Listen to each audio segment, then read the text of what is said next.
She saw a lot of people, and they were all sitting quietly, as if they were waiting for something.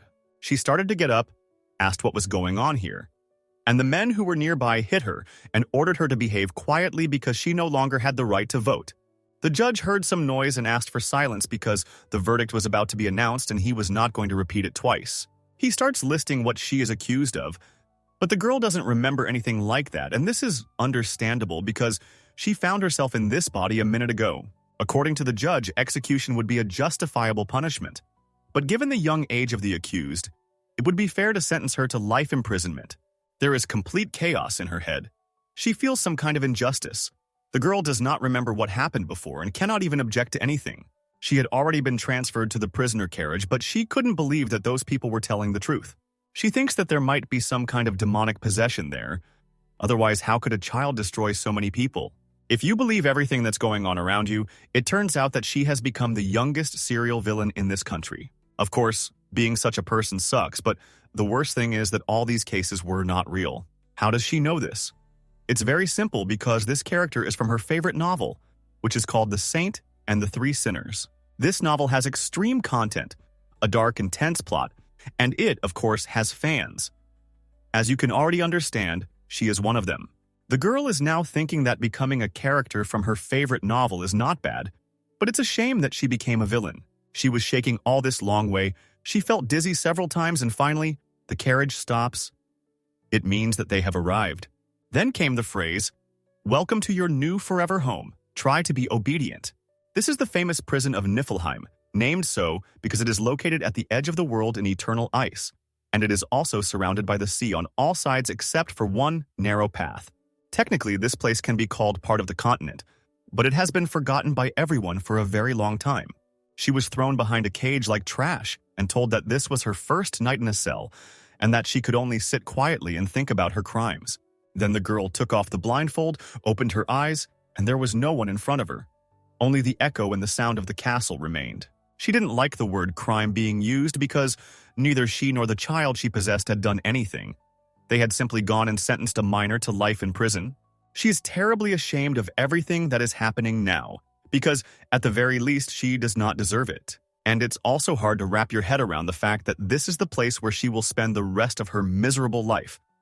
Besides, she was not told anything about food and some warm clothes when it gets cold. She can only guess and wait whether she will have such luxury. Niflheim, the most famous prison in the area. It's almost impossible to escape from, but she can't live here forever. Something inside her tells her that she needs to do something about it because she'll always have time to sit around doing nothing. This is the main setting of the novel. The story starts when the male protagonist arrives here, so it changes everything. Since the girl knows the plot inside and out very well, she has some confidence, but still, something worries her a little. The only problem is that she's a child. Even if she makes some meaningful arguments, no one will take her seriously. The character she possessed was already an adult in the novel, which means that now is the time that happened 10 years earlier. The girl got here long before the novel starts, and without the main character, she has no chance to escape. The fact that this guy won't show up here for another 10 years is very stressful. It turns out that she will have to somehow survive here for at least 10 years. This realization even made her scream throughout the entire corridor. That they are making fun of her, it is unfair, and the employees passing by still think that she is simply possessed. That is why she behaves like that. In the end, they decided to just ignore her. She heard this and got even more angry. The girl started talking to herself. She tried to calm down, but the more she thinks about it, the worse it gets. In any case, she does not intend to suffer here and has made a promise to herself that she will never break. She will survive in this place no matter what and escape from this prison even if it costs her life. 10 years earlier, Helios, crime, fraud. She is tied up all over her body, but she is used to it. The guard next to her asked her to listen to him carefully because he would only tell her some information once. To the east and west of the central tower is the men's and women's block. This open courtyard is a common area, and behind it is the fortress. Then the girl thought about why there was a fortress in the prison, and then she realized that it was logical. It was just a security measure. Then she saw a girl with unusual hair sweeping the area and couldn't take her eyes off her. She behaved very inconspicuously, but her energy could be felt from a great distance. And when Kyra looked at her side of the face, she thought, "What a beauty," and was surprised how with such an appearance one can be in such a place. And her eyes, they matched her hair color perfectly, so much so that the whole picture was simply indescribable. Meanwhile, that man pushes her and says that there is a hierarchy here, and she's at the bottom. Those who are lower are worse than dirt. Then he started telling her again that the fortress he mentioned had fights every week, and if you join it, you have the opportunity to raise your level. That's what he advised her to do. They were already passing by this girl when suddenly she noticed them, and then asked her to stop and asked if she was new here or if they had just never crossed paths before. The prisoner replied that everything was correct. She was new here and looked at her with such a thoughtful look, as if they had met before. After this, the cleaning lady hinted that the girl had just stepped on the washed floor and asked her not to do that again. Kyra apologized and explained that she didn't want it. She was just being led by a security guard, so she couldn't control anything. The girl suddenly smiled and said that it meant that the guard needed to be punished. It sounded so strange. After all, the security guard, if she understands everything correctly, is higher in status than the cleaning lady, and judging by the fact that she has a broom in her hands, she is one. At that moment, two men approached them. Only now, looking at them from the outside, one can assume that they are all prisoners, but only some are higher, some are lower in status. They started calling the girl with blue hair cutie. Every time they see her, they can pass by, try to compliment her, but their voice only makes her more disgusted. One of them says he thought this place was filled with scary people, but it looks like they have a couple of cute kittens here. Kyra understood why that girl reacts to them like that. They are really very unpleasant people and you don't want to talk to them. Suddenly, one of them allowed himself to touch her hair and even offered to go have some fun with such a smile, as if he was already sure that she could not refuse him. I wonder why the girl doesn't react at all. Is this man really higher in status and does he have the right to order her around? One can only hope that this is not the case because after a couple of minutes, other prisoners began to converge on this place, as if they had conspired. Kyra asks if no one should stop this, and she was asked to stop what, as if only she reads that something wrong is happening. Suddenly, that girl pushed them both away with some force. It was very impressive. These two immediately moved away, as if I think that if they are at a distance, then she will not do it again. She immediately said that if they approached again, she would use her strength as self-defense. After this, no one will approach her for sure. Those two probably didn't know that she could do this, but now they will know. Kyra has never felt or seen such great power. This is something new for her, especially in prison, where she expected to see anything but this. And then she starts saying, "Lumen, please have mercy on the broom that I use to punish these prisoners." The broom starts to rise into the air. Those who understand that they can now be punished become anxious, and the rest just watch from the side and wait for something to happen. No one understands what else to expect from her, because just from the realization that she raised the broom in the air and used magic, they are already going crazy. Meanwhile, she is already carrying out her mistress's orders, punishing these daredevils, and it is a pleasure to watch this from the sidelines. She hits them in the face so mercilessly that the sounds can be heard even by those prisoners who are not here. He already starts screaming and falling on the floor so that someone can help him, but everyone knows this person very well and understands that if he is being punished, then there is a reason for it. Then the second one flew too. He thought that he wouldn't be noticed, but he was wrong. That girl is not one of those who forgives even friendship with such terrible people. After that, she said that everything was absolutely fair, and if anyone wanted to argue, then she was all for it. One of these bullies realized that she can only use ranged attacks. He wants to get closer to her and take revenge for how she disgraced him. The first one just thought about it, and the second one is already running to catch up with her, to grab her by the hair and look into those impudent eyes. The lady noticed him very quickly. She reacted in time, grabbed his hand and said that if he wanted to apologize or ask for mercy, then this would not happen. Then she abruptly threw it somewhere far back and went on with her business. It was so impressive that all these rumors spread to the person who did not want to know about it. He called her crazy before, and now even more so. The man simply cannot call her by any other word. He came a little at the wrong time, and she pretends as if nothing happened, and she just stood there calmly the whole time. He asks when she will stop causing problems while she is serving her sentence, and she turns to him without thinking. First, she showed with just a glance that she wasn't happy to see him, and then she called him an old man who always showed up at the wrong time. Mint. Prisoner. Mint. Limnandes. Crime. Deprivation of human life. The only highest prisoner of the fortress, the owner of stray dogs. Kai, an energy that can be used by about half of the world's population.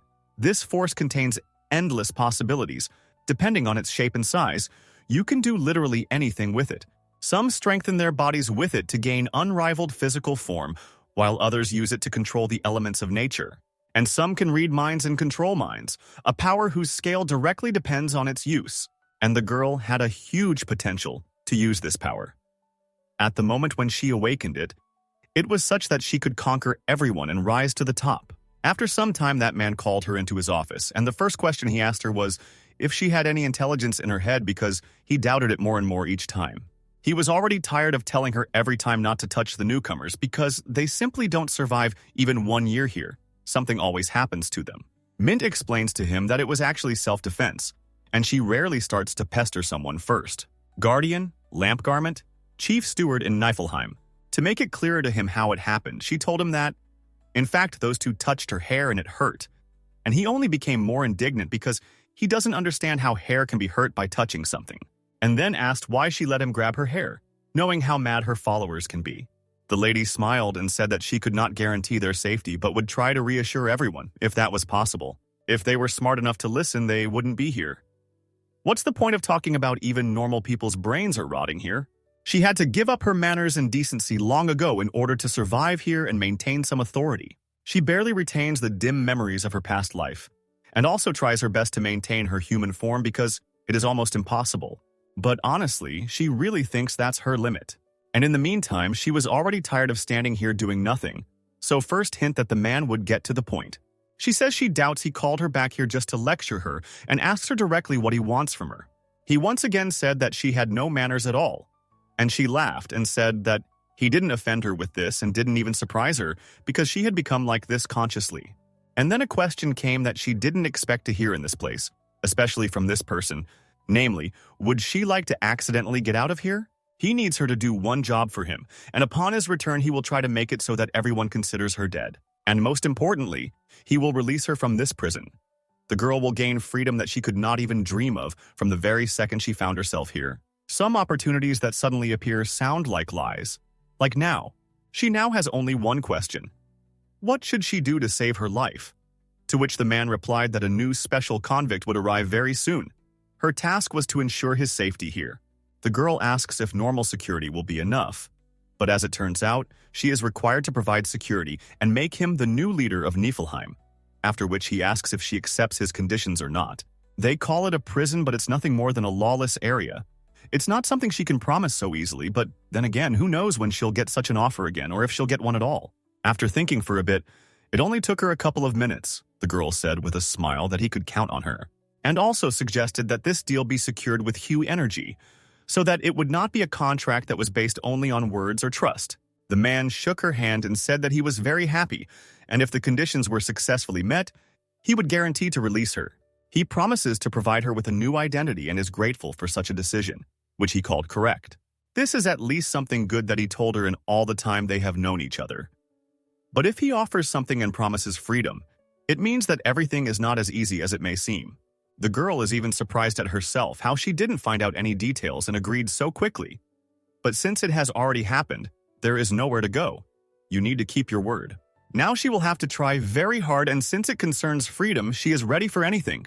Several days have passed. She's already collected all her things and looks at the room with a sad look, although it would seem that she should be happy on the contrary.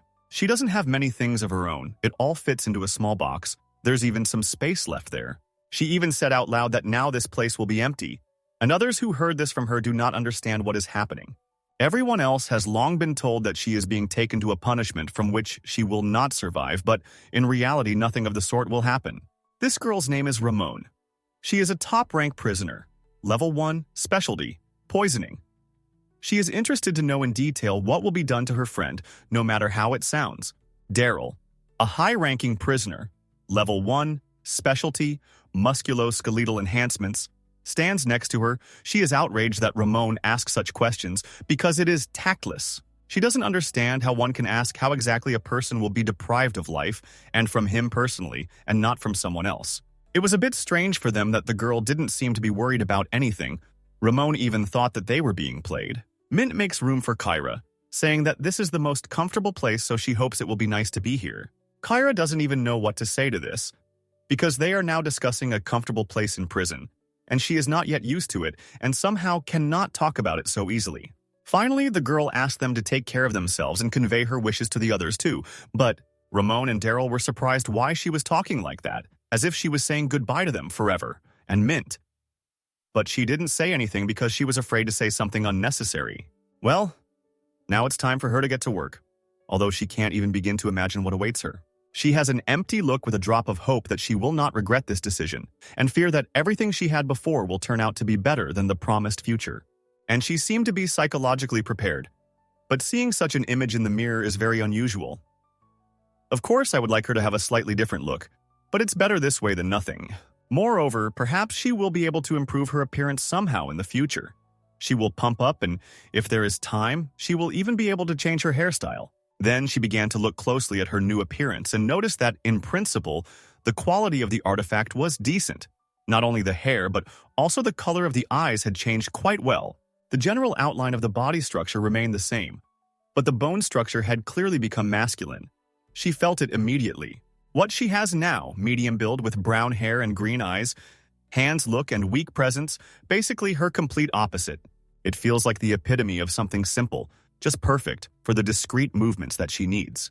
And the only saving grace is the fact that she will be a guard and not a prisoner. She will not have any other responsibilities besides her job, and will also have more freedom of movement.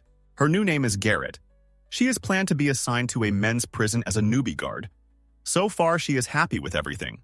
The only downside to all this was that in 10 days she had to learn the guard's manual to understand the essence of her job. Although everything was clear anyway. It's been so long since she disappeared as Mint, and Garrett still can't decide if he's happy or not. In Niflheim, if a leader dies or is absent for more than a week, a new leader is elected and 10 days have already passed. Garrett wondered if this man would become the new head, although he knew it was no longer his business. During this time, his old self completely disappeared. Appearance, name, everything changed, but it doesn't matter. Once it's all over, he'll live freely under a new identity. But in the meantime, his thoughts are filled with the fact that the prisoner who brings him today is the very special guest he was warned about. It's been 10 years since she's been in this prison. This time lasts much longer than it seems. The hope that she will be able to escape when the main character arrives has become nothing more than a funny fantasy. From the very beginning, this place was just a part of the main character's world, and the prison escape was described in only a couple of sentences. Too illusory a hope to truly believe in. And although she assumed that it would take about 10 years, the exact time of the main character's appearance was never exactly known. So there is only one way to save yourself. Keep the guest that the boss pointed out alive and make him the head of the Niflheim prisons. Meanwhile, a colleague suggested that if you go in that direction, you can meet the prisoner who arrived today. The guy can't wait to finally see this person's face. All this time, how much time he waited for it. It seemed that much more time had passed than in fact had passed. Step by step, it seems like there is nothing to worry about. But the feeling of anxiety increases. It constantly seems like this person is going to appear out of nowhere. Although, if you think about it logically, if he is already here, he is unlikely to behave like this. That long-awaited moment has arrived. I have already approached this person. I specifically did not look at his face before, so that I could do it right now. The colleague begins to explain that this guy is the only one for whom Officer Garrett will be held responsible. After that, their eyes met. Only they looked at each other as if they knew each other. There was a very strange atmosphere in the air, as if something special was about to happen. The guy thought that everything would turn out differently. Although, how? If this is an ordinary acquaintance and there is no point in counting on anything. But the point is not only that this is a very important moment. What bothers Garrett most is the fact that the prisoner turned out to be a man named Helios, and the most interesting thing is that he is not just a prisoner.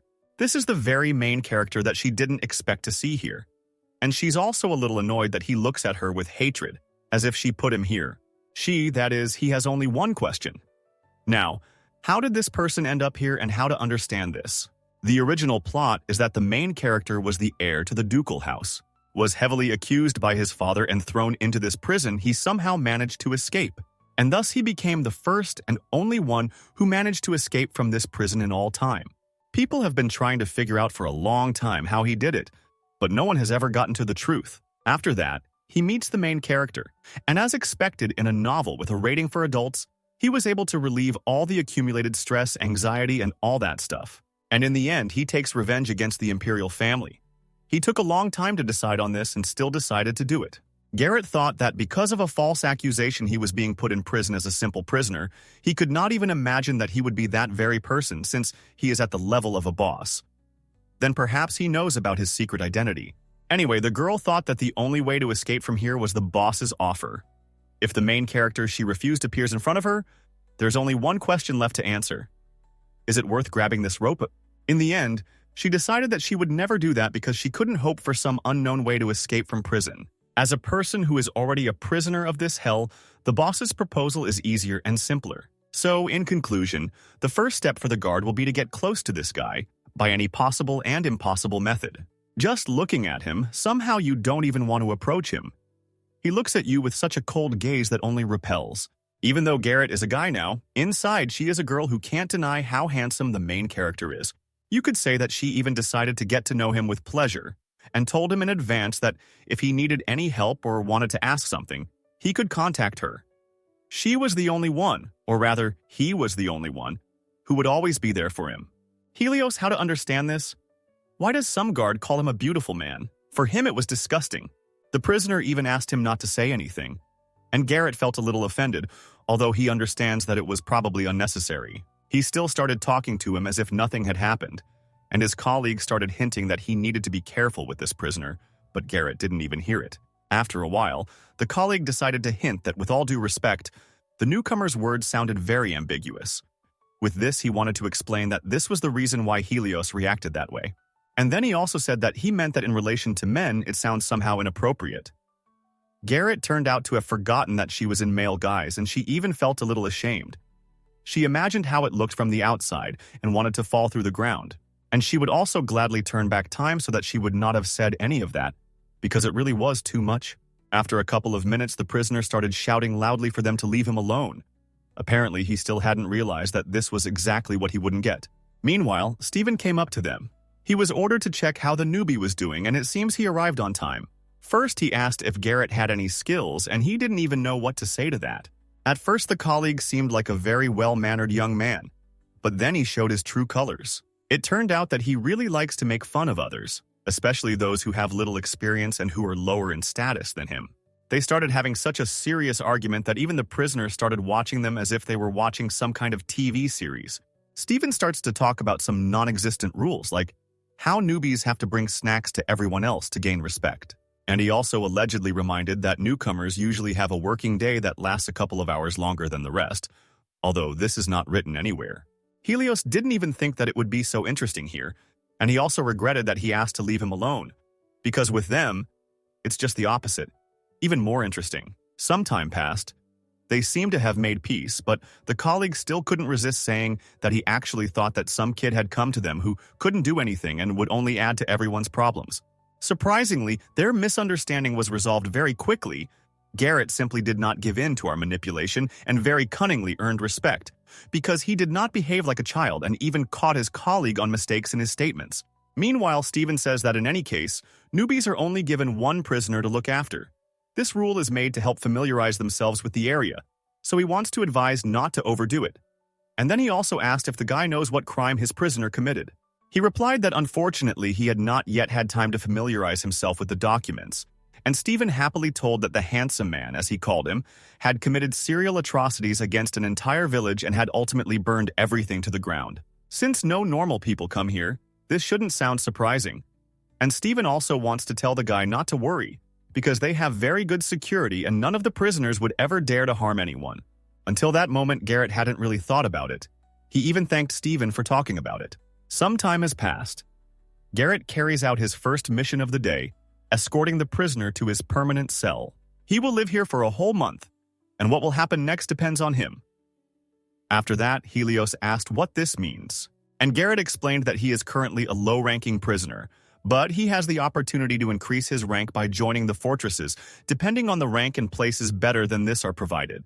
After that, he introduced himself as his personal guard for a while, to whom one could turn with questions or just chat if one was bored. After that, the guy asked if this really meant that the guard would constantly follow him and he would almost never be able to be alone. The guy replied that almost, because he was instructed to make sure that next month Helios at least didn't die, didn't get injured, or didn't lose a limb. Although the other guards don't really like to perform their direct duties, he is a responsible person, so he immediately warned that he would spend almost all his free time nearby and would only occasionally go somewhere. But there is also good news if someone distracts the prisoner or offends him. Also, if the guard finds out that the prisoner is not given the promised amount of food, he will deal with it personally. Helios just laughed at this. He says that Garrett looks much smaller and weaker than him, so there is still a need to argue about who will protect whom. To which the guys replied that since the prisoner does not yet have the ability to use the power of Ki, it seems to him that his help can still be useful. Helios immediately got angry because he doesn't like it when someone finds out that he is weaker than some people in some way. He asked how he knew about this, but the guard remained silent so as not to provoke or create unnecessary problems for each of them.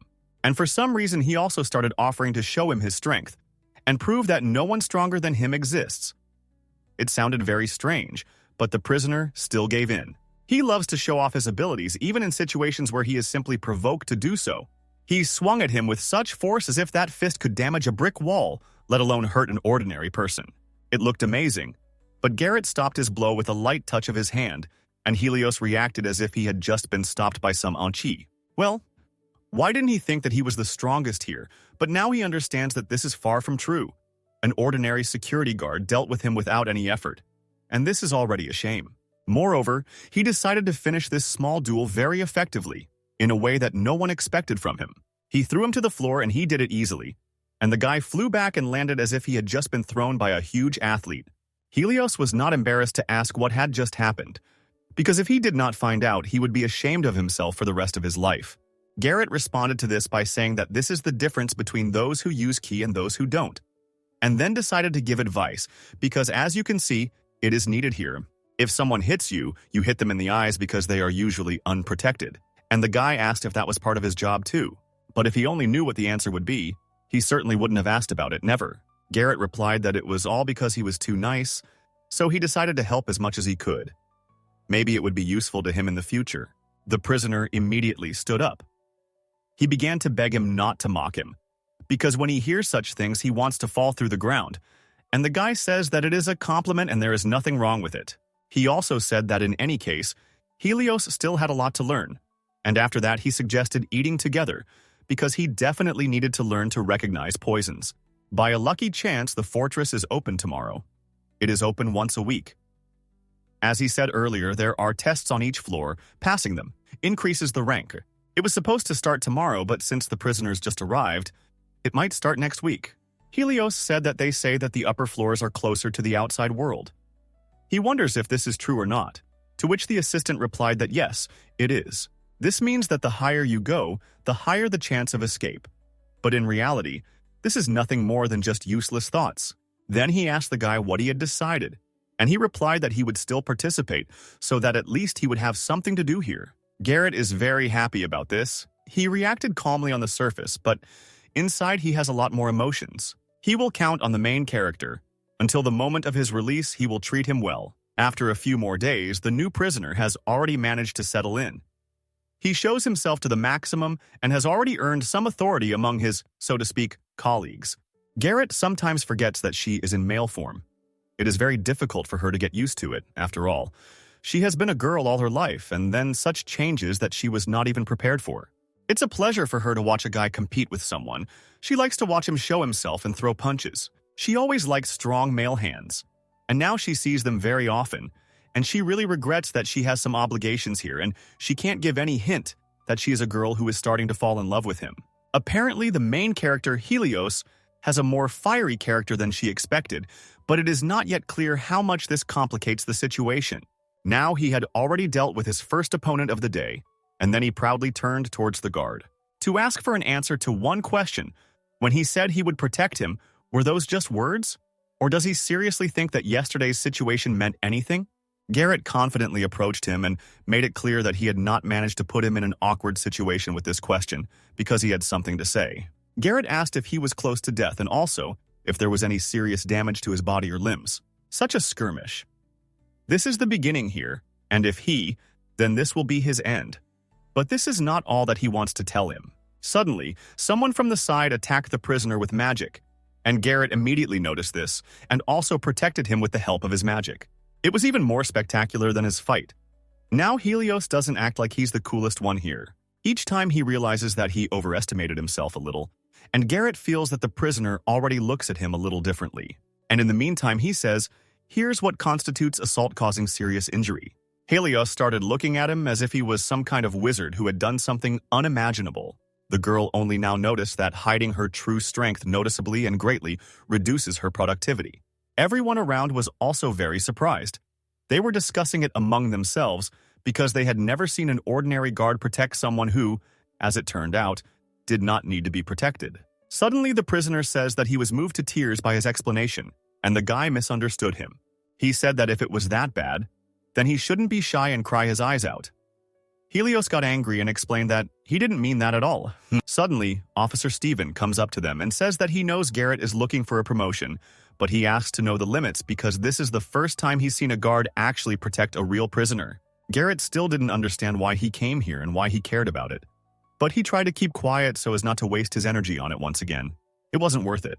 Then each guard started to accompany his prisoner, all of them going somewhere at the same time. Those who have just arrived at this prison do not understand why they need to go to this fortress and why they need to go through all these tests inside. This is all very good and quickly helps to break their spirit, and also helps to control them by assigning different ranks. In addition, it helps regulate the number of prisoners. In fact, the fortress has a major role in Niflheim. Each of the 100 floors has its own test. In other words, it's a kind of test of survival in extreme conditions. Many people fail them. Now that the boss has changed, the challenge might have changed too, but the structure should have stayed the same. Floors 1 through 20 will have insects and animals. Suddenly, the prisoner asks him how the guard did it before, and then said that he meant the shield. Garrett asks him not to say that he still doesn't understand what Kai power is, because he'll have to talk about it for a long time. After that, he said that it was great that he was interested in learning about it. But now his main task is to survive. And for the guy, it sounded as if he had not understood it before. Meanwhile, they are already entering the fortress, which means that everyone must prepare both mentally and physically. The girls were asked to go inside, and the guards were asked to go to the waiting room for a while until everything was over. Garrett thought that since this was the first time, maybe he should give some small hint, but there were too many eyes and ears around to just tell about it. In the end, he only managed to advise the guy to be careful and make sure he doesn't get torn to pieces, especially his legs. After that, he asked him to go and be sure to return alive, even though he understands how terrible it must be to hear this from him. At the very last moment, the prisoner offered to agree that if he returned safe and sound, so that the guard would tell him how he made that shield, even if it would take many hours or even days. When he took her hand like that, the girl even forgot that she was in the role of a security guard and almost confessed her love to him. When they were all already inside, the guards were only allowed to watch them from the window openings. Although for some reason, she thought that she would not be able to see anything and would only guess what was going on there. She always fought inside this tower, was in their place, and to watch from here, this is the first time and so far very interesting. Suddenly, a man comes up to Garrett and asks if he is the new guy on Steven's team. The guy turns around but doesn't recognize the man and doesn't even know what to answer him. Then he apologized for not introducing himself right away, said his name was Kane Dunst, and asked to be addressed as Sergeant Kane.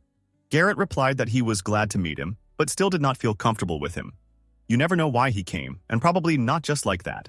The sergeant began to tell that he usually communicates very well with the newcomers, so much so that next time he suggested that the guy call him his big brother, no matter how it sounds. At first, the guy didn't understand what to make of it. He even thought that the sergeant was a little out of his mind, and then he even started insisting that he address him like that right now. Garrett called him big brother, then Kane asked him to say it again. He did, and right after that, the man started laughing. He seemed surprised that the guy actually called him that because he said so. But it's not clear yet what's going on here. It all seems like some kind of joke.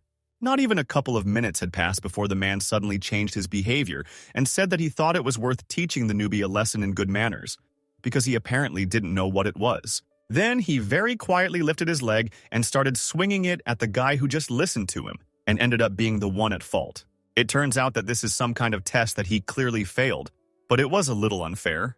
Kate just doesn't know who he's playing a joke on. Garrett instinctively defended himself with his strength, so his leg became like stone for the man, and he hit himself very hard. So much so that he immediately fell to the floor screaming as if he had just been beaten. This is not surprising because it turns out that he hurt himself with the same force as he wanted to hit the newbie. He asks what just happened and says that protecting your body with pure Kai is something only Imperial Knights do. Then he didn't want the guy to see him in such a state. He immediately ordered him to leave and watch the mongrel to whom he was introduced. And he was only glad about it. Garrett started looking for his main character. Fortunately, he didn't have to do it for long. I'm glad he's still alive. By this time, his first test had begun. At least the prisoners were given some sharp objects so that they could defend themselves. Rats came running at them from different sides. The girls were the most scared of them, and the guys more or less held out. But when there were even more of them and their eyes started to glow in the dark, then everyone, without exception, got scared. Then someone from the window announced that the first test had begun. And in order not to cope with them with bare hands, they were allowed to choose one type of weapon. But this choice must be approached with all responsibility, because with this weapon they will go to the end and are not allowed to change it. We need to imagine which one will be more practical, and also check that it doesn't break in the middle of the tests. At first, there were a lot of them, but then it seemed like there were several times more of them. They seemed to appear out of nowhere, but in fact they even started to crawl out of the walls. From the outside, it doesn't look that scary, but they are really huge, and also aggressive, as if they haven't eaten for a very long time. Even some dogs weren't as scary looking as these little creatures. Some guys thought they would pass this level very easily, but in fact they started falling on the floor as if they were ready to give up. Helios turned out to be very brave. He does most of the work, while the others hide and scream at the top of their voices. He turned out to be a very useful player in the team, but it is too early to rejoice because sooner or later he will get tired, and the others are unlikely to be able to replace him at more difficult levels. Meanwhile, there are only 5 of these horrible rats left. One person dealt with the majority, and the rest are acting as if they were straining themselves and doing something just now. One participant said that according to the law, the attack can only last 20 minutes, followed by a 5-minute break. This means that they only have a couple of minutes of rest left, so they need to catch their breath and get down to business. At that moment, the guy looked up and saw his security guard, who had been worried about him all this time and was watching from above. Although from the outside, it looks like he was just watching and didn't care how it all ended. Looking at him, Helios remembered his last phrase. The guard asked him to be careful, but it is not yet clear what it means, and really, rats are not everything on this floor. It was clearly some kind of warning. So he chose the spear without hesitation. It seemed the most useful to him. But why the guy said something about his legs? He still didn't understand, because so far there is no threat to his legs. The guard continues to look at him with a stony face, and the prisoner below waits for some kind of hint, as if he does not understand that not everything is so easy. And if he could do it so easily, Garrett would have done it a long time ago. The prisoner is already looking at him with a tired face, from which beads of sweat are dripping, and mentally asking him to say at least something. Then he saw his smile. Apparently, he misunderstood everything and even got angry and took it as a betrayal. After this, the guard finally decided to do his duty. He drew his attention to himself and began to suggest something. So that others would not hear this, he began to make his prisoner read his words on his lips. He said something like, circle and weapon, but almost nothing is clear from this. It's good that the guy made out these words, otherwise everything would have been even worse. Garrett tries to repeat the same thing several times, but it's no use. Helios only gets angry that he can't understand anything. He has this in mind. A circle? A round shape? Something connected with a circle, but so far there is nothing around that can be associated with it. Not even close. Then all the prisoners were asked to take positions and be careful, because now the main thing was starting, even though everyone thought that they were already at the finish line. Then everyone understood that I needed to rely on some kind of internal feelings, because it definitely wouldn't be easy here and no one would give them any breaks. We need to remember who they are here, and that it's a matter of survival, so everyone will have to work hard anyway. A new batch of rats is already running up to them. But this time they are not like the previous ones. Not only do their eyes glow even brighter, and also they all have a red dot glowing just below their necks, and no one understands what it could mean. Then the guy ran 2 words through his head, circle and weapon, and seemed to understand something, so he started to act immediately. He decided to attack first so that he wouldn't have to defend himself later. That's his strategy. And everyone else started to envy him because they themselves didn't have enough courage. I'm very curious what he's up to, and is Helios really close to solving the mystery? Although it's not even clear what the mystery is. He thought that if he pierced the circle that these rats had created, something would happen, although he himself hardly believed in it. But there was no other choice. All methods were good and could be useful here. And he also began to strike with his spear with great anger right at the place where these rats had read. He noticed that when he did this, they seemed to become slower, and some force seemed to lift their air and they all began to fly apart. He has no idea how it works, but it is the only thing that helps him now. Literally, a moment later, something unimaginable happened. His spear literally began to emit some kind of powerful energy, which he immediately felt. It's very similar to that very power of Kai that always interested him, only now he is so surprised that he doesn't understand what it is at all. It seems like the most interesting part is beginning. The guy is simply acting as his heart tells him, and also how it has changed its shape and as if it began to direct itself in the right direction. It seems to tell him what to do. He is the only one who has, so to speak, an assistant, and everyone else looks at him as if he has just been endowed with some kind of burnt power. He even felt a terrible hatred from them from a distance. It was more like envy, although he would have been the same in their place. Suddenly, Helios began to understand that something was wrong here. He was confused that even with the power that he had, there was still no result. He has a feeling that at this rate it will never end. Just destroying the rats will not lead to the end of the test. But this is already a good idea. Perhaps there is truth in this. Besides, his spear is already starting to wear out noticeably, which means that it won't last long, so he needs to change his strategy urgently. He looked in the direction from which they all appeared and decided that he needed to somehow get to the door from which all the rats were running, while everyone else is trying to destroy them one by one. This prisoner dared to take a risk, even though he is not sure that it will work and that there is any point in it. The problem is that there are so many of them that you just have to step on them, because if you deal with each one, it will take a lot of time. The guy really got going. He tried to believe in himself because if he did, no one else would do it, that's for sure. By some miracle, he managed to get through that very door. There are much fewer rats here, but that doesn't mean that in time, there won't be the same thing here as in the next room. He also caught himself thinking that he was already looking at them as something familiar. But initially, when there weren't so many of them, he thought that they were all finished and these creatures were much more dangerous than they actually turned out to be. From a distance, it looks like they are running straight out of the wall. That's what everyone else thinks, but that's not quite true. Now that the guy has come closer, they are actually running from a cliff, which you need to cross a bridge to get to. It's hard to imagine how it's arranged. Everything is hidden by a swarm of rats. Naturally, the first thing he decided to do was to destroy this bridge, so that at least more rats would not come to them, because it is unknown how many of them there are still there. Thanks to the sharp spear, he did it very quickly and skillfully the first time. The bridge was destroyed. Now I just need to know what to do next, because it's unlikely that this will be the end of it. There's probably some other catch. It turns out that while he was here dealing with the bridge, the other prisoners somehow dealt with the rats that had run up to them. They were apparently inspired by his courage and didn't notice how they began to cope much better and more effectively. Literally 1 minute later, they are all informed that the tests were successfully passed, although some of the Watts didn't even believe it, because they were set up for everything to last much longer and for everything to be much more difficult. Although if you remember that this is only the first test, then it no longer seems that everything is so easy. And in the meantime, they are congratulated on their victory and also hinted that it is too early to rejoice, because this is only the beginning.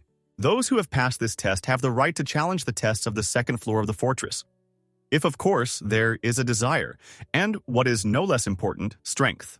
Everyone started clapping for each other and rejoicing through force. But some still don't have a drop of good emotions because it's scary to imagine what awaits them next. The guards have already returned to them. They are happy, smiling. It's just a pity that they don't quite agree on this. They seem to have come to congratulate, but there is a hint of mockery in their voices, as if we'll see how long you last. Get these congratulations while you're still alive. Yes. The test of the first floor of the fortress is quite easy. If the prisoners have a talent for using Kai, then they can activate the weapon they chose. Using this, they managed to break through the rats, reach the cliff, and destroy the bridge. But they missed one important point, that only one prisoner thought of this before, although the rest also showed themselves well in the end. She was taught a very important rule. If your protege completes the test unharmed, applaud him, because no matter how simple it is, recognition goes a long way. So she, that is he, did it. But the prisoner did not expect anything like that. He thought that in order to deserve this, you need to pass at least half of the levels. But for some reason, the other guards are not so happy about their charges, so he is doubly pleased to receive recognition. And if you also take into account the fact that he is actually a prisoner here, then this is a luxury. After this, Garrett was asked to complete the return transportation of the prisoner and then report to Stephen. The same man they had a falling out with some time ago keeps turning around and looking at them as if he can't rest until he gets his revenge. He looks at her with hatred because he can't accept the fact that he was humiliated in the waiting room. The guy isn't going to pretend he doesn't see it. He asked out loud what that look of revenge was. Helios wanted to tell him not to provoke anyone, but he said, "Hey, this isn't the first time." The guard grabbed him by the clothes and said that he was not. "Hey, but Sir Garrett," and he would be very grateful if he would finally remember that. Then he asked why the guy was so tall. It was awkward for him to reach him so high every time. Then he hit him in the leg so that he would bend a little. But it is clear that it is not about his height. It is just an educational lesson, so that there would be at least a little respect towards him. After all, he helped him survive and is not going to forgive such an attitude towards him. Then for some reason the guard started to jerk his head in different directions. The guy couldn't stand it and asked what he was doing. Apparently, he was afraid to act rudely, like before. It turns out that Garrett just felt that he had very soft and gentle hair that was impossible to get rid of, and then he said it out loud. The prisoner felt disgusted and could not stand it anymore, pushed him aside and asked what the hell that was. He was disgusted to hear that from a male, and from that moment on asked him not to say that anymore. The girl laughed a little to herself. She felt that he was very weak now, and then she began to justify him. Supposedly, he is probably exhausted after the test and cannot behave the same way as at the beginning of the day or at a normal time. Meanwhile, Helios reminded that they had agreed on something, asked to keep the promise and tell how to make a shield. Garrett didn't deny it. He replied that everything was correct. A promise is a promise and that he wasn't going to go back on his words. Only after that he smiled a little and said the following, that this instructor is proud that he is a guard who always keeps his word. The guy at this moment thinks that it looks like he was deceived.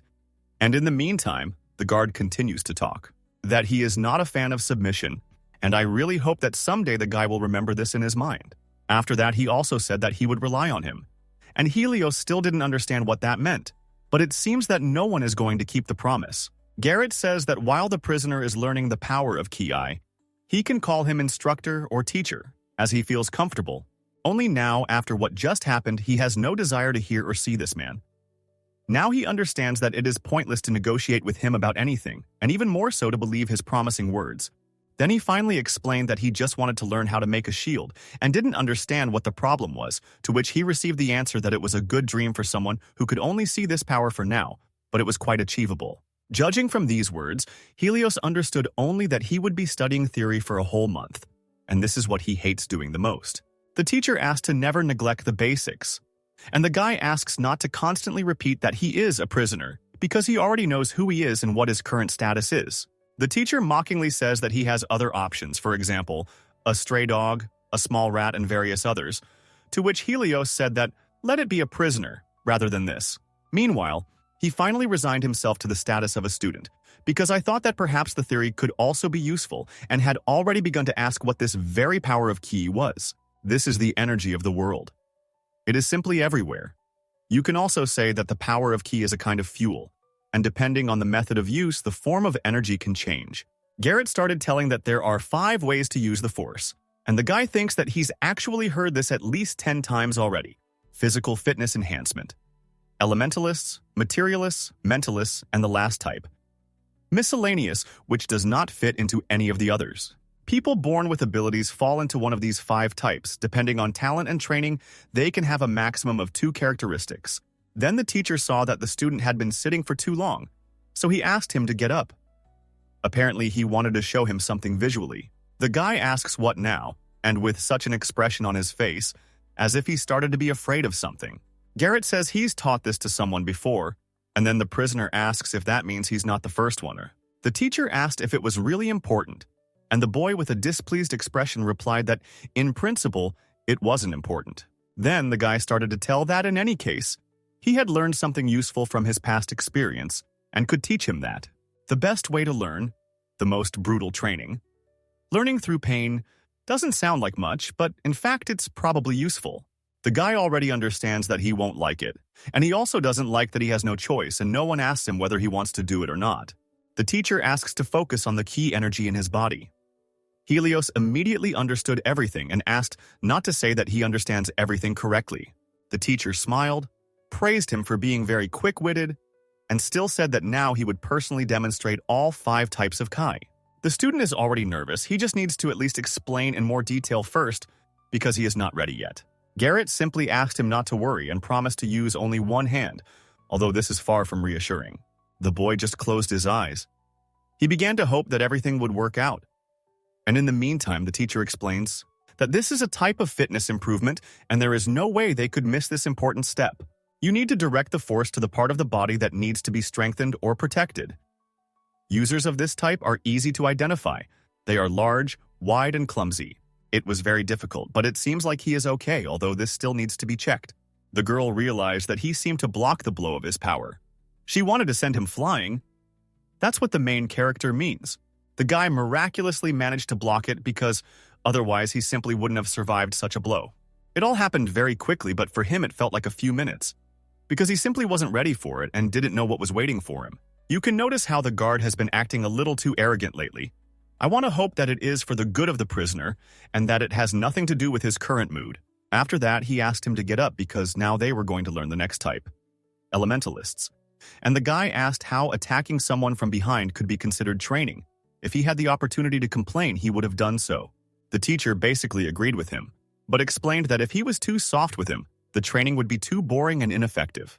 He suggested leaving all this for later, but for now he wants to ask him to just survive. Another phrase that drives you crazy. The second type. You need to transform your power into one of the elements. Water, fire, light, earth, or even telekinesis are usually located at a distance, so their intervention is not always obvious. Material type, direct force into some object or create a new one, according to desire and possibilities. Also, the teacher says that users have good weapons or craft skills. The guy can't take it anymore. He's trying with all his might to pretend that he's resilient, although he already doubts it. Literally, a couple of minutes passed. He was already lying on the floor as if unconscious, although he probably would have liked it to be so that they wouldn't torture him anymore. A miracle happened, and the teacher says that in principle we can stop for today, but Helios didn't even believe it at first. He asks, what about the other two types? Because he thought that today they would go through the theory on all possible existing types. Since he asked for it, Garrett quickly explained that he can't block a mentalist. This type allows you to read emotions or even rebuild a person's mind. And as for the mixed one, it is he, his instructor. He covers all types without falling under anyone. And for some reason, he also started to deceive him. He says that he can supposedly use each of these guys a little bit, although this is far from true. In fact, he can use any type freely. That's the reason she wasn't at the very top of this hellhole. The student is no longer surprised by anything. He just grabs his head and doesn't even imagine that what he hates most will happen again. The instructor will come up to him as close as possible and stroke his head once again. Although if he had the opportunity, he would do something to that hand so that he could no longer touch it. Then he would have done it a long time ago, but the guard knows how much he doesn't like it and still patted him on the head. In any other situation, he would have been held accountable for this. But being a prisoner, the guy simply has no right to respond in any way or even raise his voice. Now he is enduring what is happening with great effort, and the guard seems to be laughing at him and testing his endurance. And then Helios calls Garrett again. Hey! To which the guard says that it looks like his cute little student doesn't want to remember anything. The guy already understands that he said it in vain. He is ready to take responsibility. He just doesn't know what will happen this time. After that, the guard started talking to him as if he was about to do something, but you could still tell he was even talking to him tenderly. Helios is only more frightened by this, and this strange smile, which can change at any moment, is very alarming. At this point, the prisoner once again thought about who this guy was, because even he, being who he is, knows that the guards shouldn't treat prisoners like that. But despite this, he defends and teaches what he is not obliged to, and in general behaves differently from others. Garrett says something to him, and the guy flies in his thoughts because he has too many questions to which he still does not know the answers. He doesn't even want to hear anything because, at the very least, he doesn't understand why they treat him like that. And he also feels special. Although that's true, it's strange that he himself doesn't know about it. The guy tries to act like he understands everything. Lucky that Garrett reminds him of the theoretical material, so he doesn't have to answer anything. Helios has already accepted the fact that no one owes him anything here. But everything that is happening around him is not at all what he was prepared for. And then Helios finally returned to the conversation and accidentally heard some very unpleasant informations. The teacher made him go through all this just to understand his type of power. Supposedly there was no other way to do it. Words cannot describe how angry the guy is now. He has never had to restrain his emotions like he does now. So much time has passed, and the girl still looks at him with her own eyes and tries not to show that the conversation is starting to develop into something more. She likes it when she makes him emotional. Sometimes she really wants to appear in her real form, but she needs to hold on. Helios even said that the guard was the strangest person he had ever met. He even hinted that he was slightly crazy and not even slightly, and sometimes she finds it unusual that he calls her by a male name. It makes her a little offended, but there is no other way. And so that the prisoner would not relax, she told him that they still had work to do, and that this was only the beginning. The girl doubts that she needs to be so cruel to him, but for now the guy is patient, so everything is fine. The most she can do on her own is touch him and sometimes help him with something, so that he feels a little that she, that is he, is on his side. And she also thinks that if she had stayed in the form of a girl, they would have looked very good together and theoretically could have become a beautiful couple. It's a little hard to look into those eyes and not show your feelings, but she's managing it for now, although it's getting harder and harder each time. Meanwhile, the 96th floor, one girl here is waiting for the others. There is silence all around. She is already a little tired, she wants to rest, lie down somewhere. But there is nowhere here and suddenly she hears some sound. The man she was sitting on was foaming at the mouth. Not the most pleasant sight, but she had long been accustomed to it. Her name is Ramona. Her specialty is poison production. Only, she said out loud that the captain is delayed. Behind her, some guy in the same uniform as her peeked out from behind a column. He was probably another prisoner, but it was strange that he was hiding from her. Or maybe he was just afraid to show himself. It turns out he doesn't know who she is. He recently saw her on the 80th floor. He doesn't understand how she got here so quickly and thinks that she was probably just hiding some kind of power of hers. And in the meantime, she says out loud that it has been a couple of months since she saw the captain. And after that, she wondered if he hadn't been taking inventory every 2 months. And at the end, she decided to do something crazy. This conversation with herself is kind of strange. The guy who listens to everything didn't understand anything, and her last word made him a little wary. Meanwhile, 2 months have passed. These two started a lesson. Helios tried to imagine what would happen next. And while he was thinking about it, the teacher had already thought of everything and now asks him to jump. The prisoner asks what it means. He didn't even explain to him what it is and why it is needed. Garrett smiled and said that he wouldn't repeat it twice, asked to trust him and just do what he asked him to do. Helios can't hold back anymore. He loudly asks why he doesn't remove what's down there and then tell him to jump there. It looks like he's just trying to get rid of it this way because he can't call it anything else. The teacher said with a serious face that he would guarantee his safety, but it sounded more funny than convincing. During this time, 2 months, Helios safely reached the 7th floor, and Garrett's social life is surprisingly normal. He has already gotten used to his new responsibilities. In principle, he is happy with everything, but of course he wants it all to end sooner. There were some not very pleasant moments. For example, he was asked to bring it. He brought it, but the temperature was so high that it was impossible to drink it. And from the interesting thing, a couple of days ago, the commander asked him to sort out the documents. He did so, only he slightly misunderstood the request. For him, the word sort out meant the same as burning everything down to the last sheet of paper. There was a time when he was asked to guard a warehouse, which meant that he was not supposed to let anyone in, but he took it so literally that he didn't even let the sergeant in. It didn't seem to affect anything, but lately she rarely gets asked for anything, and that's for the best. Meanwhile, the guy asks if Garrett really means to say that he needs to jump down after doing something like that. The teacher began to manipulate that the prisoner had no trust in him at all, to which the boy replied that he could not trust someone who almost destroyed him with one blow. Garrett started to explain that this is the best training because Helios is a materialist. His abilities develop better in such extreme situations, so it is important to take this into account. But the guy still wants to know why create a situation in which he can really die.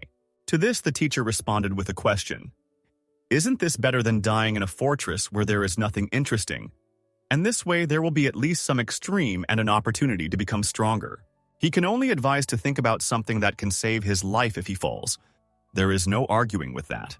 After that, they calmly approach the edge. Helios tries his best not to think about the fact that these could be the last seconds of his life, and Garrett acts as if he just asked him to jump into the water and there is nothing wrong with it. Then he silently bent him over and pushed him down, and he didn't even resist because he understood that if not now, then later. The guy thought that he would at least count to 3 or somehow warn him to be ready, But everything happened absolutely abruptly and unexpectedly. The teacher waves to him while he's not looking, and the guy screams during the flight that he's a crazy devil. And if he miraculously survives, he'll never listen to him again. With every second, Garrett smiles more and more, as if he really became some kind of crazy devil who has no limit to his mockery. A miracle happens. The prisoner is held by some kind of magical web. He lands on it, and at first does not understand what happened. He simply resigned himself to the fact that this was his end. He simply closed his eyes and still does not understand whether this is the last feeling before death or something else, although he believes in the first option more strongly. Garrett asks him from above if it hurt or not. After that, the guy opened his eyes and started to look at what happened to him. Then he started shouting that it was impossible. He didn't believe that it all happened like that, and the teacher just laughed at this. Then he asked if the guy still didn't understand that this world has been without common sense for a long time.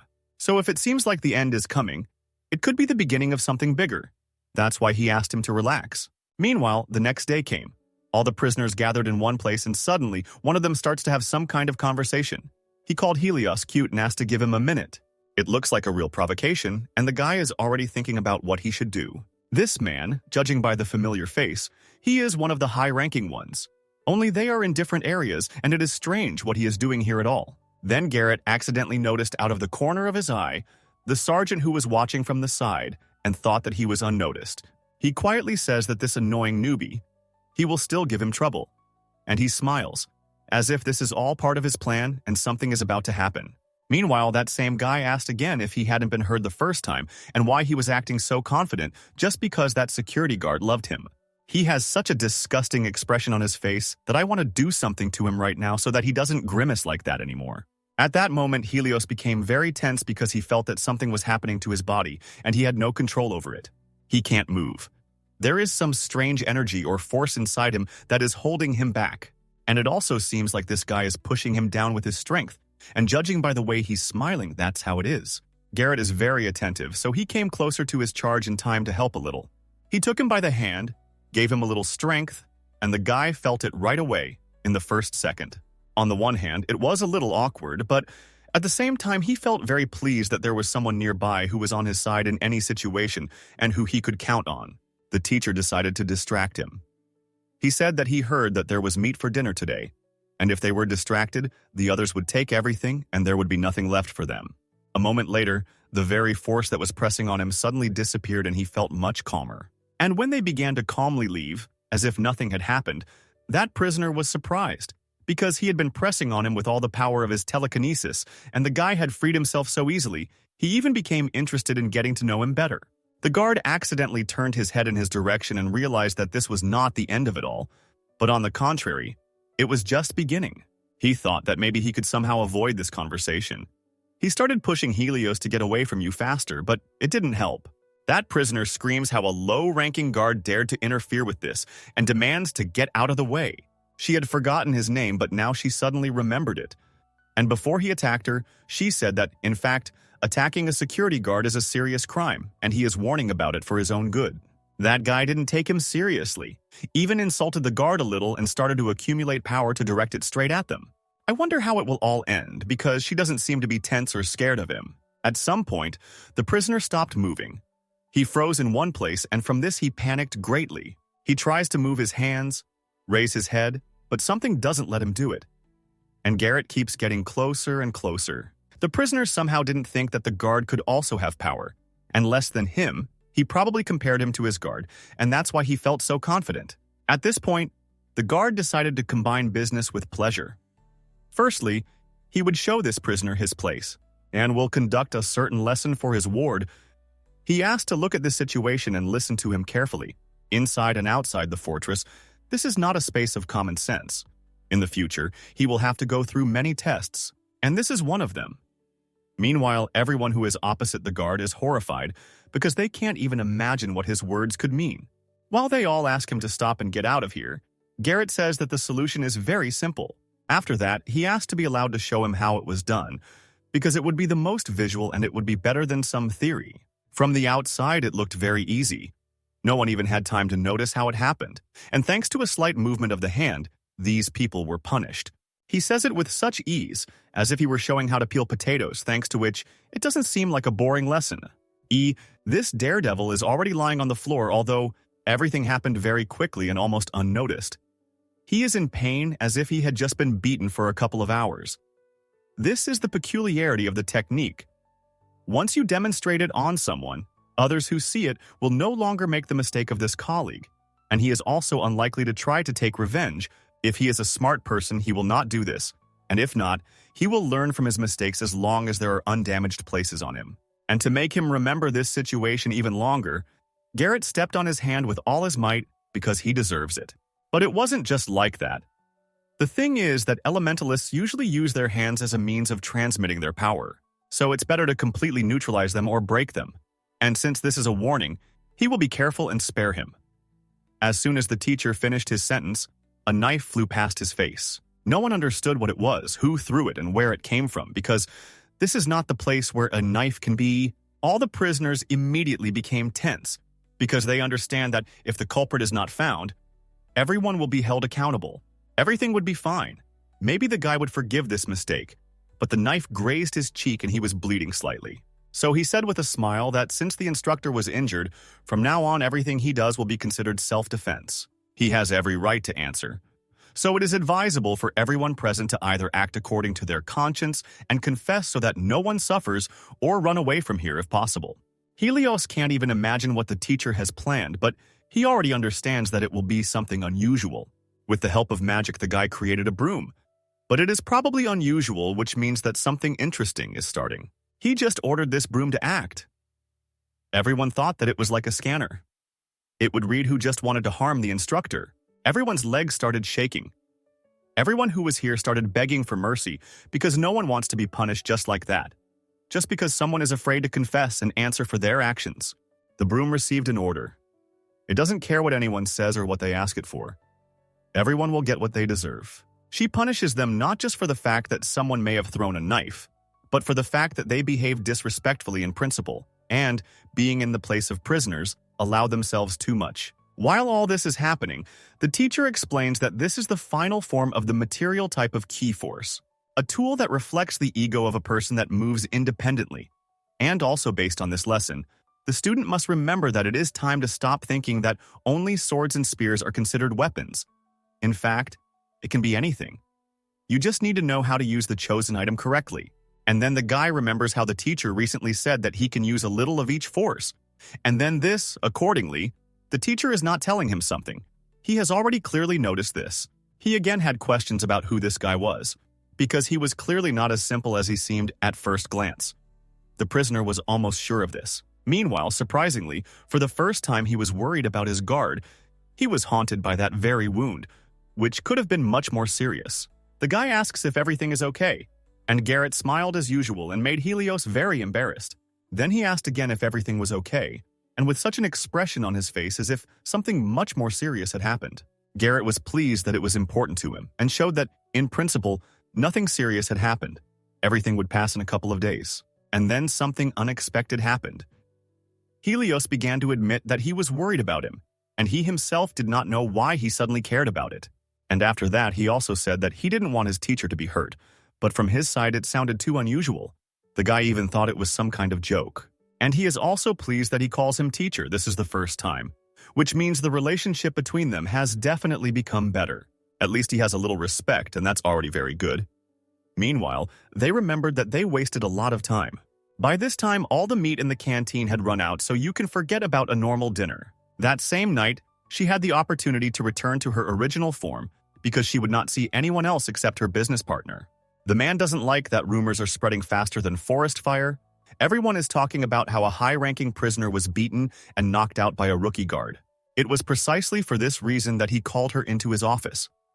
Apparently, he was expecting some kind of explanation, although he was unlikely to get it. He wants to hear what she thinks about it, and if she has any conscience to stand calmly in front of him and pretend like nothing happened.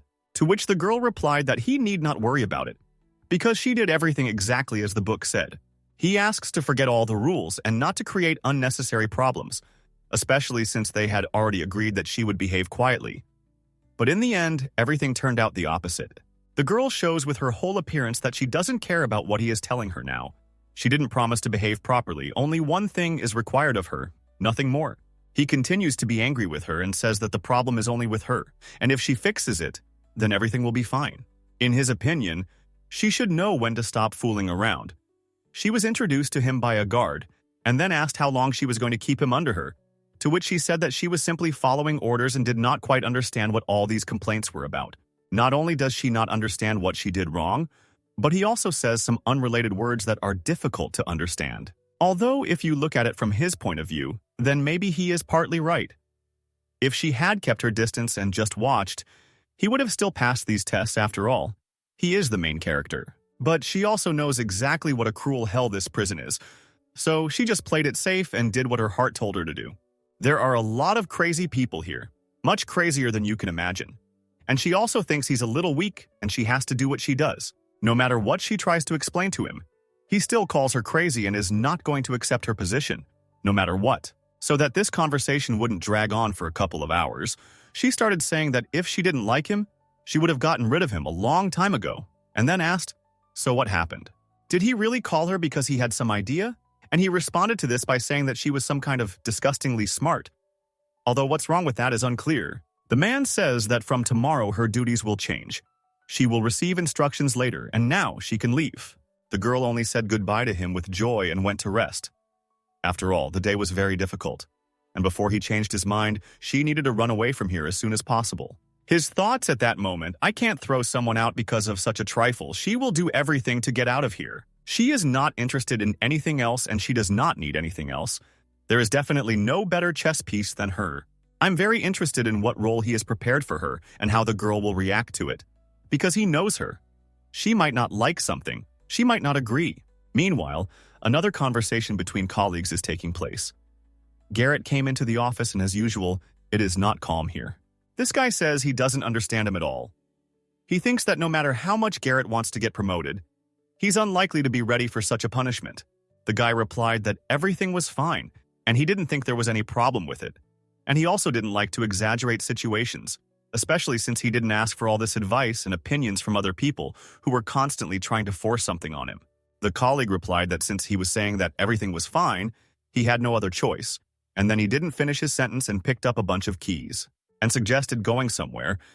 And Garrett really loves something new and, of course, he didn't refuse. He just has some free time. And in the meantime, they enter the prison cell. No one thought that someone would appear here at such a time.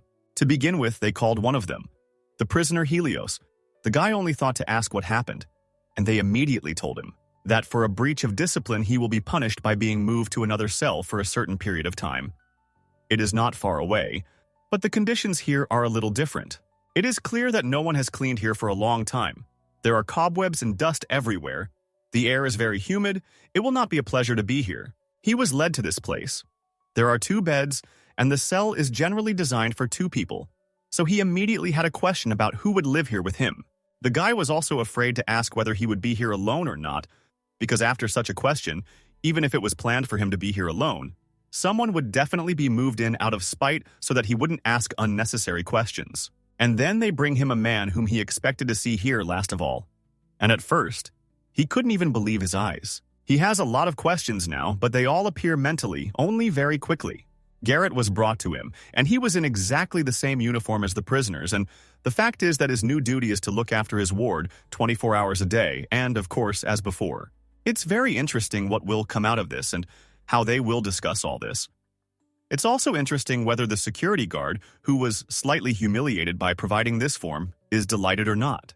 In fact, the thing is that the teachers also decided to punish him so that he would think about his behavior, but they still did not remove him from his duties, so it was decided that they would be here together. Apparently, it would be more productive. Then they announced that, starting next week, they would both enter the 20th floor of the fortress, and after that, everyone quickly left, with words and wishes that they try to save themselves.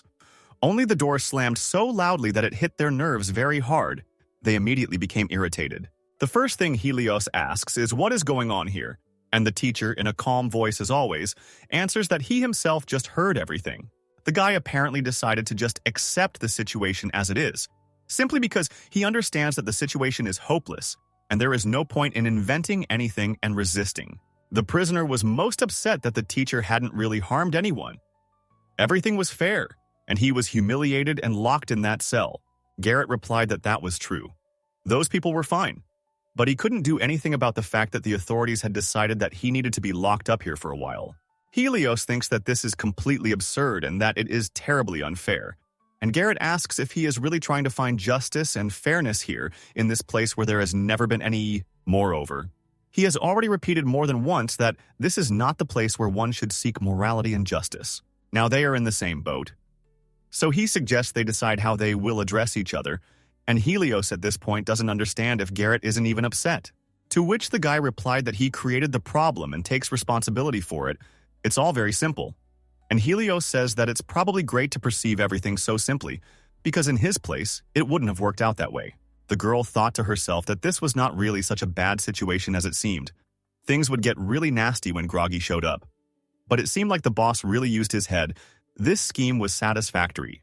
Since the girl entered the main building as a fellow prisoner, she can now more comfortably watch over Helios and protect him 24/7. The same with the fortress. For Helios, who only reached the 8th floor to go to the 20th floor, it can be said to be a death sentence. But they said that she would go with him too, and that changes a lot. Only apparently she is the only one who sees in this not only the bad. This means that they are essentially telling her to carry him on her back, so she is pretty sure that she can give him a great ride in the VIP seat. The guy still only sees the bad in this, but Garrett will probably be able to convince him otherwise very quickly. And in the meantime, he says that now it is very important to discuss what they will call each other. Helios does not want to talk about it so much that he said that he can call him whatever he wants. He absolutely does not care. He is much more interested in understanding what they will do now. And Garrett reminded him of a very important point, that since they are now, so to speak, of equal status, they will have to act the same way. After these words, Helios got so angry that he even allowed himself to approach Garrett with such a face as if he was about to deal with him. Before it's too late, Garrett grabbed his hand and made him understand that he should come to his senses a little. They should be here together, and all these quarrels are of no use to them now. This time can be spent much more productively than arguing and proving something to someone, when there is no point in it. Well, since he clearly wanted to swing at him or say something, Garrett considers it fair to take revenge for this. He is not going to pretend as if he did not understand anything. It is important that the prisoners understand that even here they need to control themselves, because if he also shows emotions, nothing good will come of it. Helios realized that he had gone a little too far. He didn't even get angry. Rather, he thought about how it looked from his side. Everything is as the girl thought. He is covered in bruises. He looks even worse than when he left the fortress. It seems the rumor that he was being protected by a security guard spread, and these scum started picking fights. Out of the blue, she began to examine him from all sides, to look at every bruise and injury on his body and not miss anything. But when he lifted his shirt, Helios became wary, and immediately asked where else he was going to check his scars, hinting that it was better not to go any further. Garrett immediately asked after this where he was killed, who did it, and the guy looks at him as if he doesn't understand what business he has with this. Garrett asked back why he shouldn't care because he felt like it was all his fault. Helios tensed up a bit and asked in a trembling voice why he was so sure about this, as if it wasn't true. And the teacher asked if the boy really wanted to say that no one mentioned him when there was a fight, and after that he asked him not to hide anything from him and just tell how it was. The prisoner begins to look away, already saying that nothing like that happened, and covering himself in every possible way so that his red face is not visible. And after that he said that actually it is much more important now to discuss the manner of communication of one of them, with a hint, as if it is not him, that is, none other than Garrett.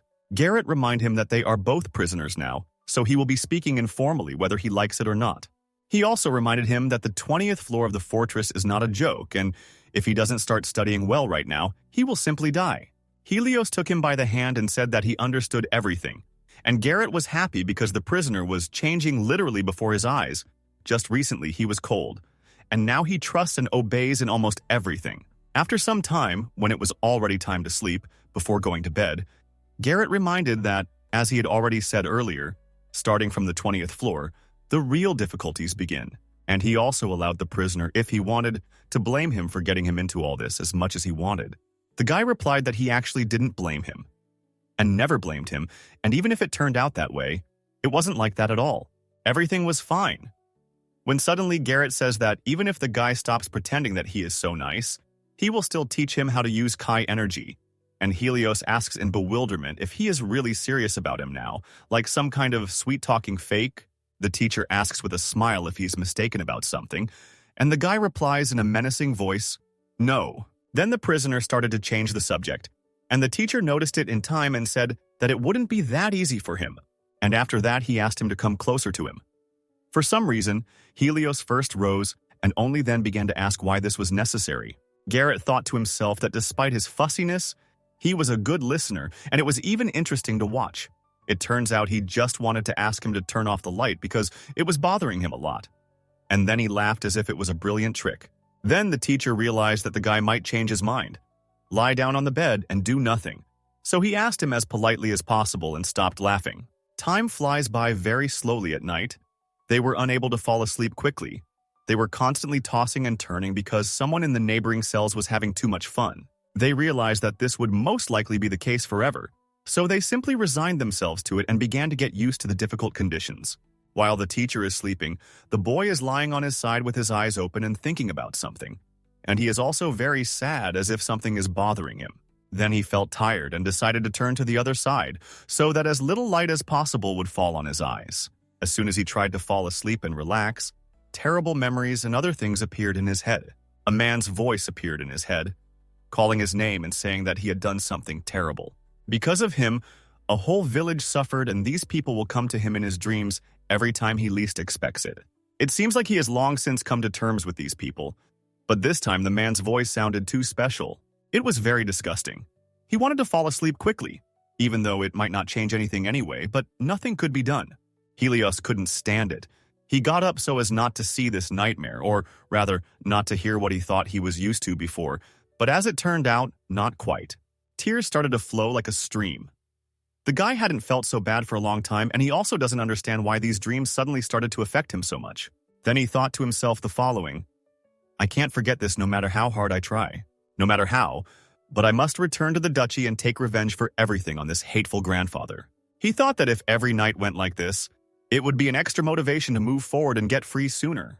This is the main reason why he has to save himself, because if this continues, he will go crazy just because of these dreams. Now, no trials seem as exhausting and terrible as these voices that appear as soon as he relaxes. Meanwhile, the next day has come. Today, there is a very beautiful sunrise. It's just a pity that the prisoners do not have the opportunity to admire it, because they simply do not have windows. The teacher wakes up. It is clear that he has had a good night's sleep. He has rested and will feel great all day long. He had not even managed to rest like this before he got into this cell. It is very strange. It is good that there is at least something good in this. He turns his head to the side to see if his roommate has woken up, but what he sees does not please him. He expected to see a person who was as well rested as he was, but the guy looked like he had been running away from someone all night and hadn't laid down for a second. Garrett asked what was wrong with him, and he replied that it was none of his business.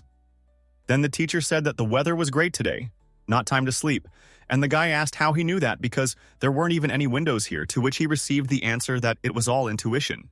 Garrett thought at that moment that it was unlikely that the guy was the same when he was the boss.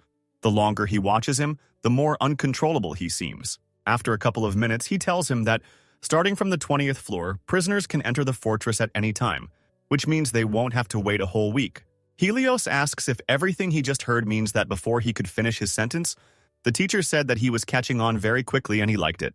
Then, he offered to give him advice with a smile on his face, although in fact, he didn't even care whether he needed it or not. He says that in order to survive, you only need two things. First, find yourself a cover. Only the guy didn't understand what that meant and asked what kind of covers. The teacher explained that since the student was still weak, he needed to stick with someone strong. And in this regard, he was very lucky to have him as his teacher, although it sounds like he was just praising himself. Then he moved on to the second point, which is no less important, and Helios cannot even imagine what it is. Out of nowhere, some golden rope is wrapped around my arm. It literally appeared out of nowhere. Then, this rope pulled him down. He hit his face really hard. He has a lot of anger inside, but he doesn't even have time to throw it out because everything happens too fast. And when he looked at the teacher and asked what was going on, he saw the smile again, which was already annoying. Garrett says that this is a surprise attack and now they will happen often, so that the guy learns to defend himself. Naturally, he will not warn him about it. Helios asks what this is for, and the teacher asks if the boy really thinks that attacks in the fortress will be entirely fair. After that, he said that all he still lacked were comrades. He needed allies with similar or greater abilities so that they would have something to learn from. It was also very important to mention that he would not be able to survive here alone, so he should understand how valuable it is to have a teacher. After that, he gave an example that it is like in a school of herring. It is necessary to create a group to drive away the predators because it is easier than fighting for life alone. And in this way, it is very easy to remain unnoticed because, being in a pack, the enemy's attention is scattered on everyone. Meanwhile, it's time to go to the fortress.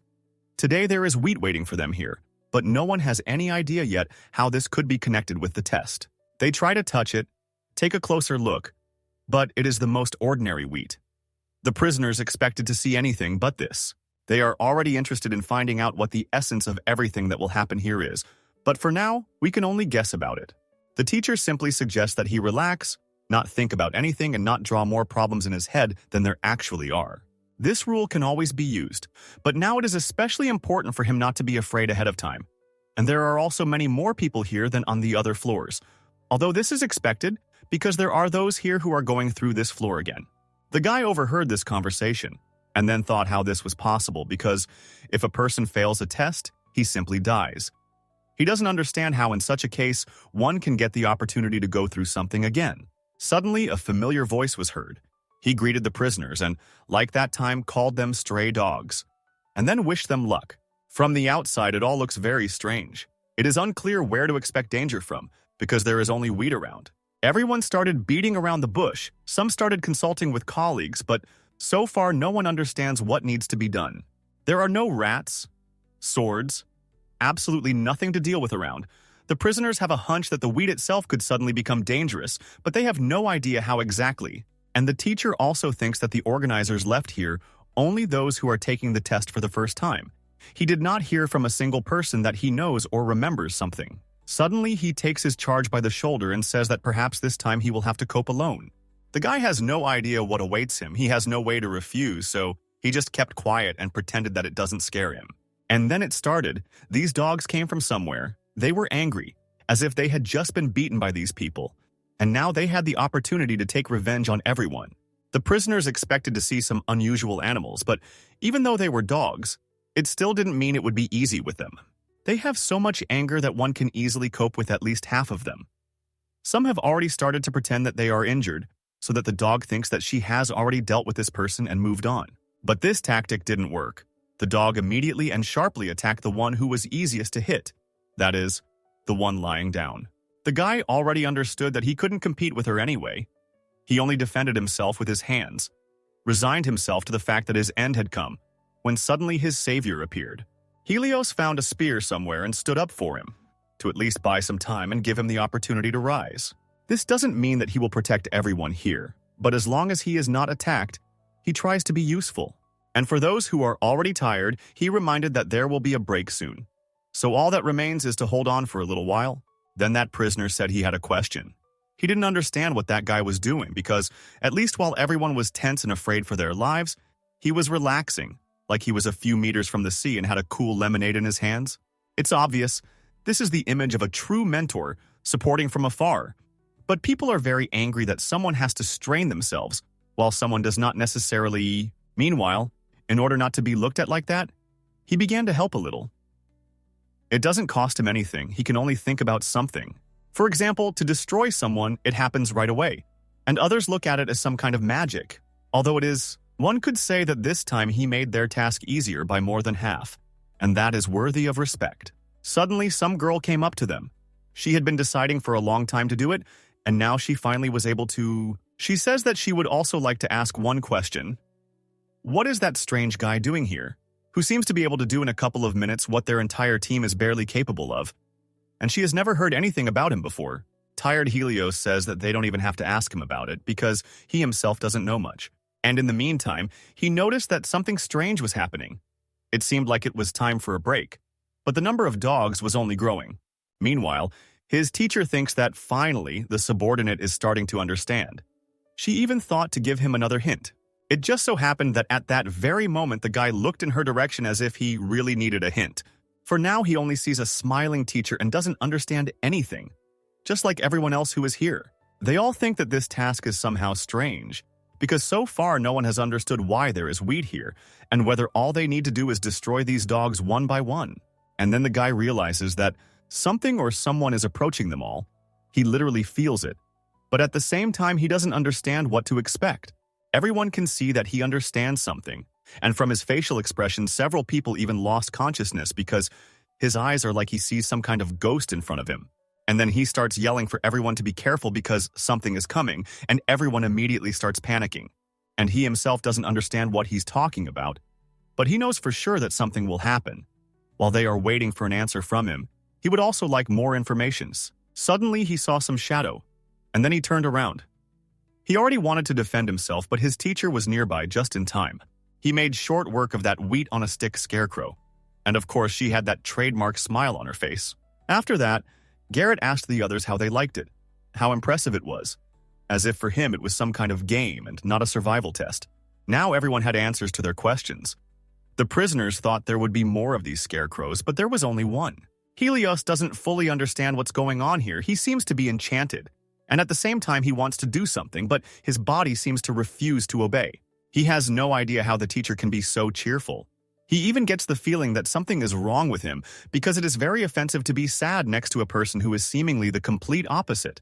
The teacher sees that the student has a lot of questions, so he explains that this is the real boss of this floor. You can fight him for a very long time.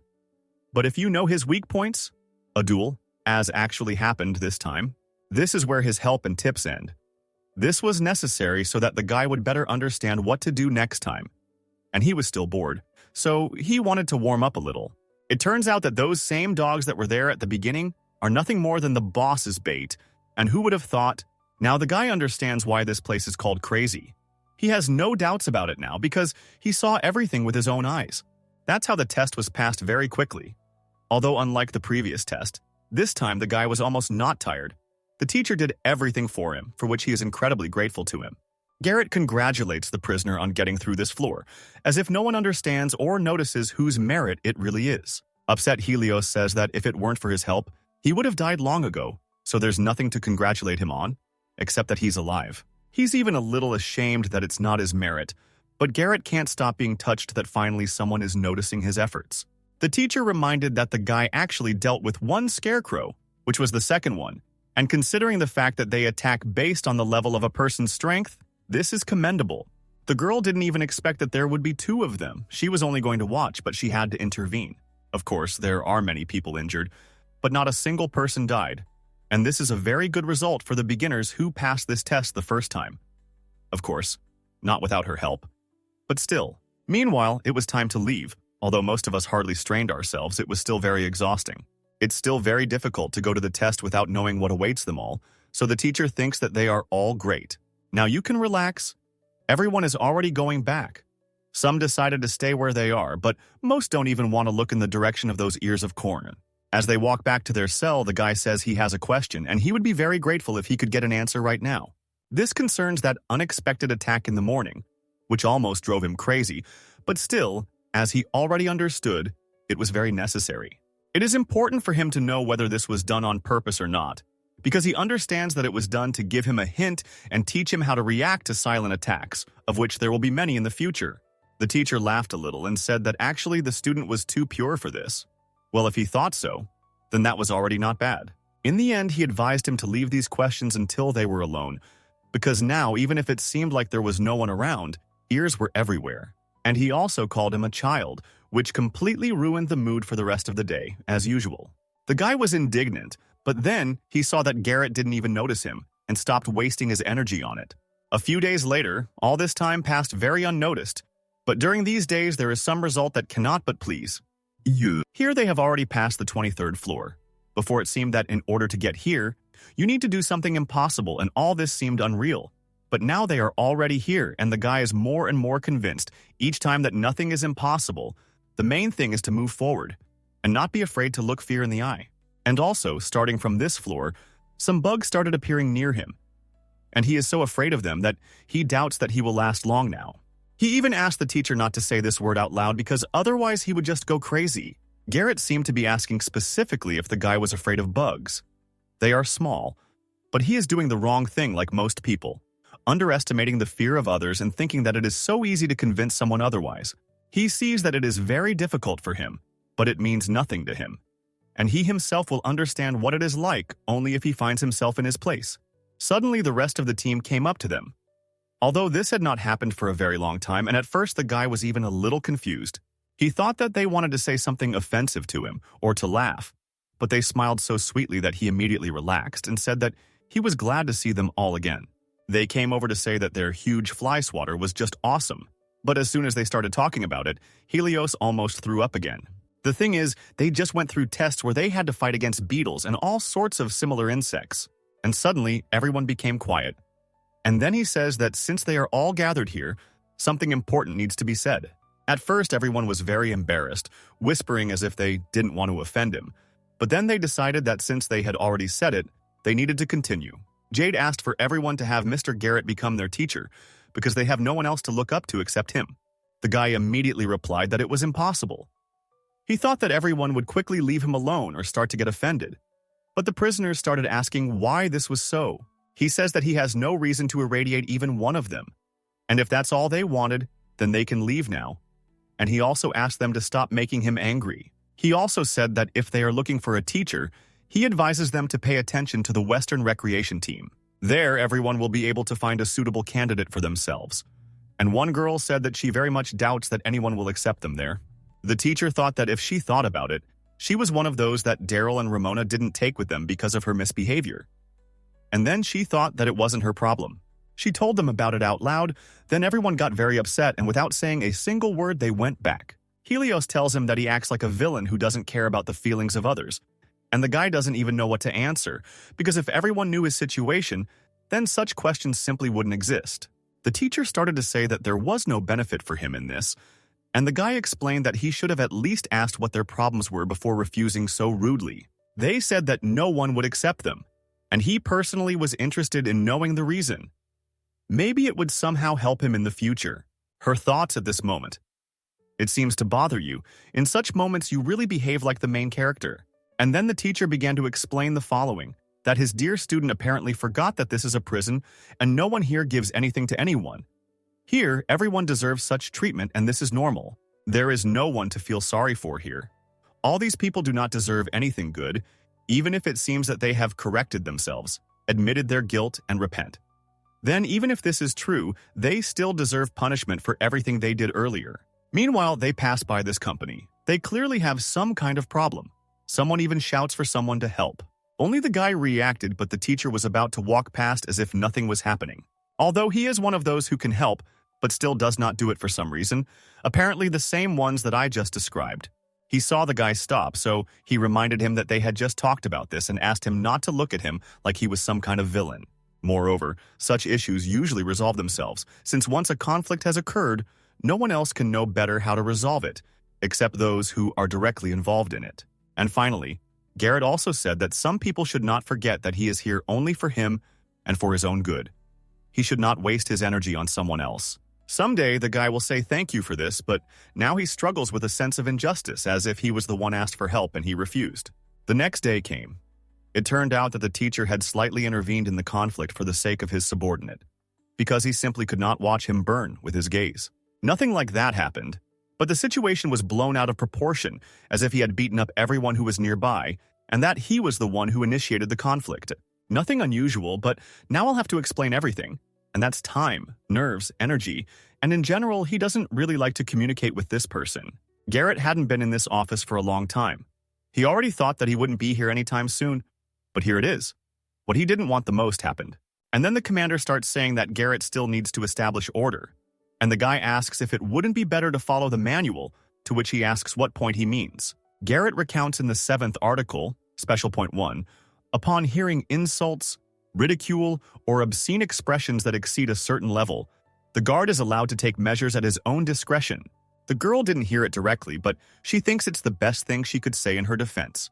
After this, the commander said that the reason their group had fallen out of favor with them was because of Garrett and his new prisoner. In the end, He surprisingly said that in principle, as a nobleman, it would probably be difficult for him to hear and ignore this, so he understands him and even allowed him to leave because he has no more questions for him. He promised that he would take care of everything himself. Garrett thanked him for this and was finally able to relax because he thought that he would be punished, even if not seriously. But he would be punished. Suddenly, the whole group somehow met the teacher, and Helios asked if everything was okay, to which the teacher replied that everything was fine, and then asked why they were all still following him, to which Jade said that they just wanted to thank him for his help. The guy replied that he hadn't actually helped him personally in any way, so he asked to leave him alone. These prisoners don't give up. They asked again if the teacher might have changed his mind and tried to teach them at least a couple of times, and then the answer immediately followed.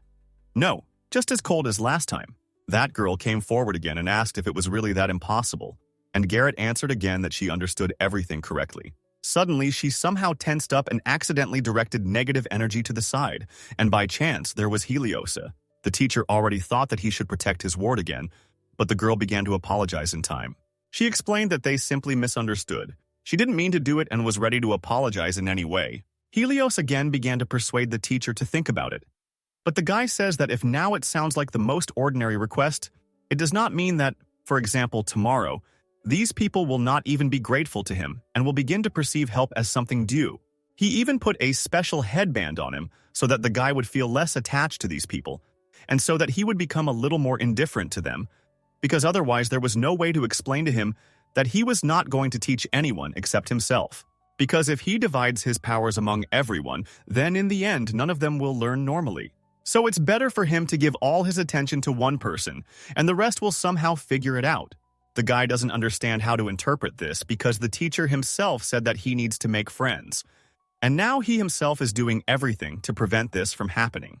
He spent the whole day trying to make friends with these people, and in the end everything was ruined in a matter of seconds. He asked him to explain it somehow, but instead, Garrett freed him from the collar and started smiling again. Meanwhile, he offers to clear everything up right now. The teacher turns to the whole company and says that the person they will follow as a leader is here. The prisoners seem to come to their senses. They realize that this was their chance, and in the meantime, the teacher asks everyone to introduce themselves. He decided to look at their talents using the eye of the mind. This is one of her mental abilities that allows her to see a person's talents.